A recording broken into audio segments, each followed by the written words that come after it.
कि नहीं तय है। तो आप कह रहे हो अवधि जो विधानसभा ने सर्वसम्मति से तय किया उसी के आधार के ऊपर हाउस चल रहा है, सर्वसम्मति के आधार के ऊपर हाउस चल रहा है। अब आपको सवेरे याद आ गया कि ये वाली बात बोलनी भूल गई थी, तो आपका कोई दोष है।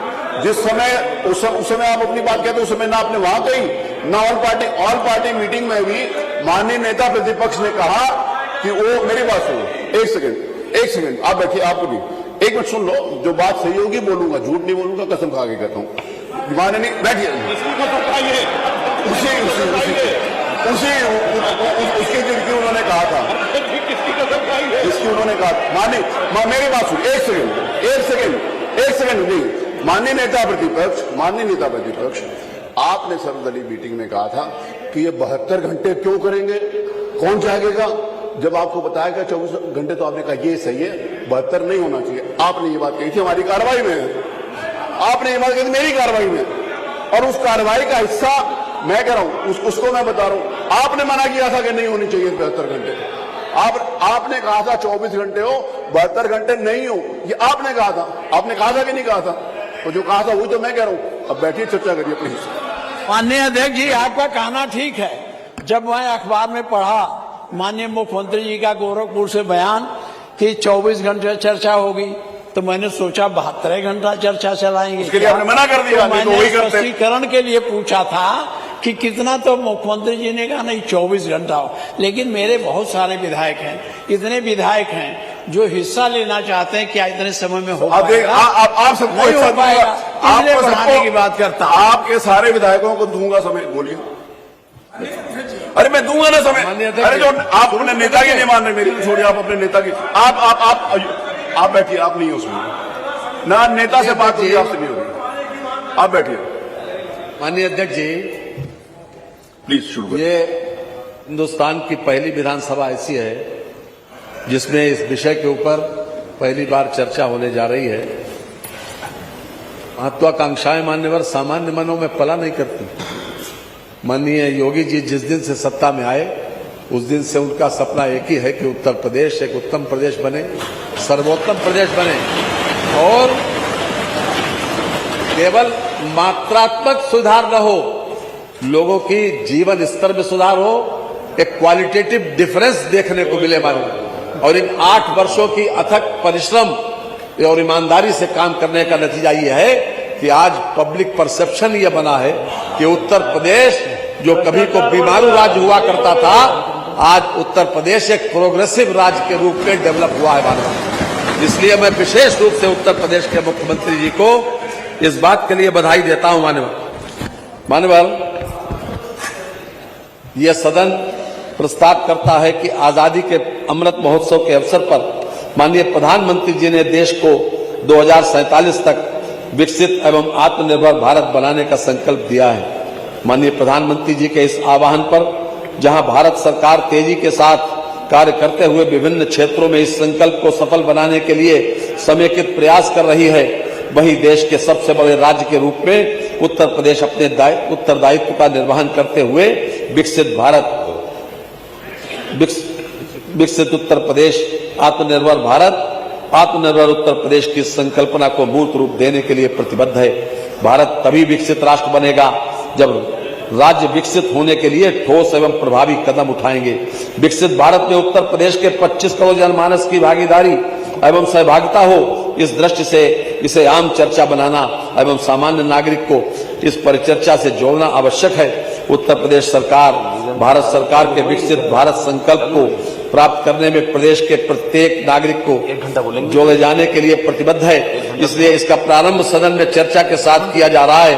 हम नीति आयोग, विशेषज्ञों एवं अन्य संस्थाओं के सहयोग से 2047 के विकसित उत्तर प्रदेश के दृष्टिपत्र को मूर्त रूप देंगे, जो इस लक्ष्य को प्राप्त करने में एक कार्य योजना की तरह प्रदेश का मार्गदर्शन करेगा। नीचे प्रदर्शन होने जा रहा है। मैं विशेष रूप से 2 लाइनें एक बहुत बड़े कवि के माध्यम से शुरू करना चाहता हूं।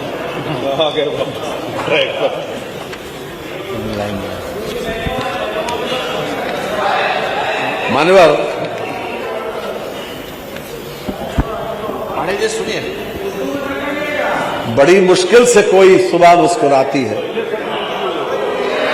अगर ध्यान से सुनेंगे तो पसंद आएगा। जी जी जी सुनाइए, इरशाद इरशाद। बड़ी मुश्किल से कोई सुबह मुस्कुराती है और गम की हर शाम दबे पांव चली आती है कि वक्त लगता ही नहीं, कि वक्त लगता ही नहीं जिंदगी बदलने में, पर बदलने में वक्त जिंदगी लग जाती है।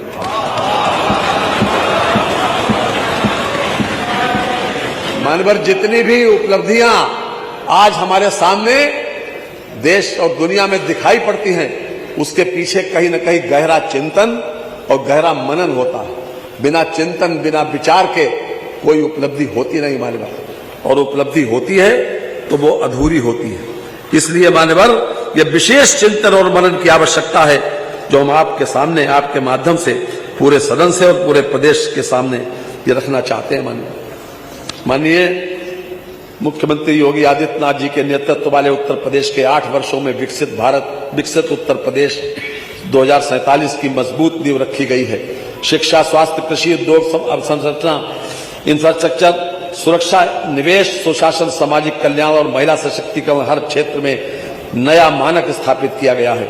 नीति निर्माता हो या प्रशासक, शोधकर्ता हो या जनप्रतिनिधि या कोई जिज्ञासु नागरिक, यह केवल यही नहीं दर्शाता है कि प्रदेश कहां पहुंच चुका है, बल्कि यह भी बताता है कि वह किस दिशा में और कितनी तेजी से आगे बढ़ रहा है। माननीय प्रधानमंत्री जी के सबका साथ, सबका विकास, सबका विश्वास, सबका प्रयास और माननीय मुख्यमंत्री योगी आदित्यनाथ जी के सेवा, सुरक्षा, सुशासन के संकल्प में मिलकर जो नया उत्तर प्रदेश गढ़ा है, ये उसी नवगठित पहचान की झलक है। वर्ष 1947 में जब भारत स्वतंत्र हुआ तब उत्तर प्रदेश न केवल जनसंख्या के लिहाज से देश का सबसे बड़ा राज्य था, बल्कि सामाजिक, सांस्कृतिक और राजनीतिक दृष्टि से भी उसका विशेष स्थान था। ऐतिहासिक नगर, उपजाऊ भूमि, बहती नदियां, कुशल श्रम बल और समृद्ध परंपराएं, ये सब कुछ था पर उत्तर प्रदेश के पास। लेकिन इन सब के बावजूद राज्य की अर्थव्यवस्था धीरे धीरे उस गति को नहीं पकड़ सकी जिसकी उसे अपेक्षा थी। नीतिगत स्पष्टता और राजनीतिक इच्छा शक्ति की कमी ने सभी गरीब परिवारों को युक्त बिजली कनेक्शन सुनिश्चित किए जाए, क्या है ये बोर्ड?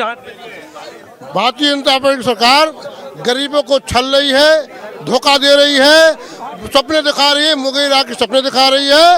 आज हम लोग उसके विरोध में 2027 का हिसाब दीजिए, 2027 के बाद की बात है। 2047 का विजन है, इससे संतुष्ट नहीं है? इनसे जनता संतुष्ट नहीं है, 27 का हिसाब चाहती है, 27 का। चलिए ठीक है, शुक्रिया। आपने देखा कि तमाम जो नेता हैं वो यहाँ पर मौजूद हैं। माता प्रसाद पांडे जी भी हैं यहाँ पर। सर क्या कहेंगे आप? भाई इनका जो विजन 47 है, ये पहले विजन 27, 17 से 22 इन्होंने जो अपने संकल्प पत्र में दिया को पूरा नहीं किया। अब वो दूसरा विजन ला रहे हैं, पहले वो बताएं उसमें कितना पूरा किया तब तो नया विजन लावें।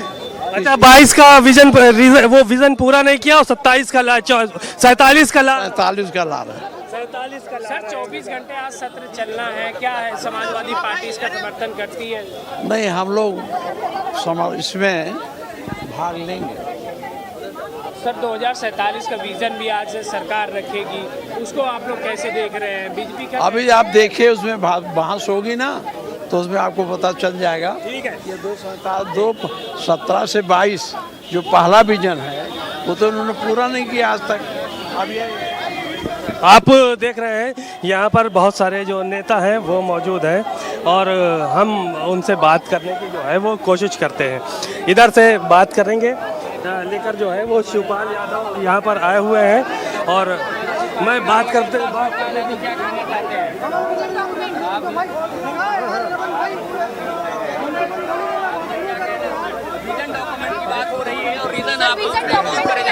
देखिए, हम 2 दिन से ये बात कह रहे हैं कि ये 5 साल का काम जो वादे किए थे वो पूरा कर नहीं पाए और अभी आप देख रहे होंगे उत्तर प्रदेश की सड़कों पर गड्ढे ही गड्ढे हैं और गड्ढों के साथ साथ अगर आप लखनऊ में 5 किलोमीटर के अंदर आज सड़कों की हालत देख लो तो अब 2 दिन की बरसात में सड़कों पर धूल उड़ रही थी। तो ये सड़कों को भी ठीक नहीं कर पाए और ये देखिए सिंचाई की व्यवस्था ठीक कर नहीं पाए, बाढ़ की व्यवस्था ठीक नहीं कर पाए, और इनके मंत्री कह रहे हैं प्रगति से कैसे लड़ा जाए। बताओ, प्रगति से लड़ना थोड़े था इनको तो व्यवस्था करनी थी, व्यवस्था करनी थी। और ये कह रहे कि पूरी हमने व्यवस्था करी खाने की और सब चीज़ की, तो कम से कम पटल पे तो रखें क्या क्या किया है, नाम बताना चाहिए। नाम कह रहे हैं कि 47 तक की बात इसलिए हो रही, हम रहे चाहे ना रहे, उत्तर प्रदेश आगे बढ़ना चाहिए। अच्छा बताइए, 22 साल में जो आदमी बूढ़े हो जाएंगे, बेरोजगारी देने पाई, तो बुढ़ापे पर क्या उन्हें नौकरी देंगे? देखिए, कह रही है 24 घंटे हो गए लेकिन फतेहपुर मामले में एक भी गिरफ्तारी नहीं हुई है। देखिए, वहाँ का जो जिला अध्यक्ष ने जिसने उकसाया था, वीडियो पर उकसाया, उसकी अभी तक उसका रिपोर्ट में नाम नहीं है। जो 10 नामजद है वो इंडिया ब्रीफिंग भी कर रहे हैं। और देखिए बहुत भारी संख्या में थे। बाहर मकबरा को तोड़ने में सैकड़ों आदमी थे, तो वो नाम ही अभी तक नहीं है FIR में, तो वो नाम आना चाहिए। मुख्यमंत्री जी नाम भी नहीं बोल रहे अपराधियों के कल सदन में। हाँ, बोलना चाहिए था अपराधियों के। जब हम लोगों ने पूछे कि नाम बताइए, तो नाम भी नहीं बताए। अच्छा, एक सवाल और है, डिनर डिप्लोमेसी हो रही है खास तबके के विधायकों की, बीजेपी में शक्ति प्रदर्शन का दौर चल रहा है। देखिए, ये काम कुछ नहीं करते, काम कुछ भी नहीं करते, केवल इनका विजन और काम कुछ किया नहीं। लेकिन उनका बेरोजगारी खत्म कर नहीं पाए। सबसे ज्यादा हमारी भाजपा सरकार ने मोहन विकास भागवत किया कह है। रहे हैं कि शिक्षा और रोजगार लोगों से दूर हो रहा है, आम आदमी से शिक्षा और रोजगार दूर होता जा रहा है। अब बताइए, इस विजन में बताइए 22 साल बाद ये अगर नौकरी का वादा कर रहे हैं, तो बुढ़ापे पे नौकरी कर दी जाएगी। ठीक है, थैंक यू। सरकार कह रही है कि समाजवादी पार्टी के पास कोई नया मुद्दा नहीं है, इसलिए चर्चा के लिए भाग रही है। देखिए, समाजवादी पार्टी ने जो वादे किए थे 47 जब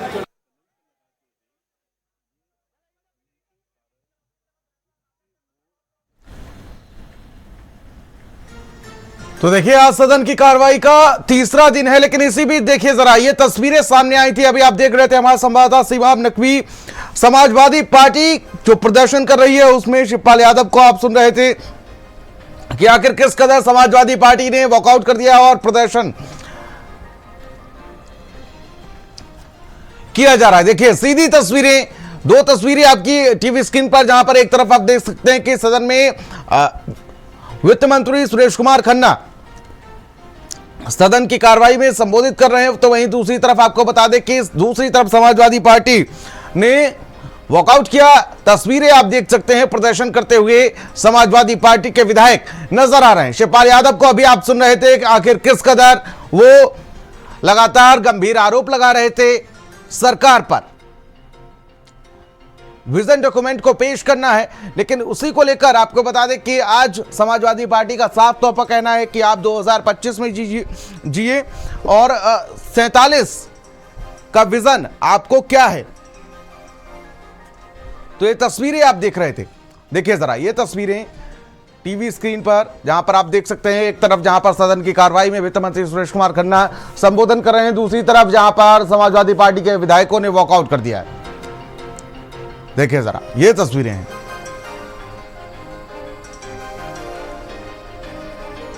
लेकिन उनके बच्चों से जब पूछा जाता है कि आप ये बताइए कि अगर आपके देश पर भगवान बुद्ध अगर बुरी निगाह से देखे तो आप क्या करेंगे, तो वो जब वो कहते हैं बच्चे कि अगर भगवान बुद्ध हमारे देश पर बुरी निगाह से देखेंगे तो हम उनसे भी लड़ेंगे, उनसे संघर्ष करेंगे, उन्हें परास्त करेंगे। ये भावना देशभक्ति की जापान के बच्चे बच्चे में कूट कूट के भरी है। ये आवश्यकता है।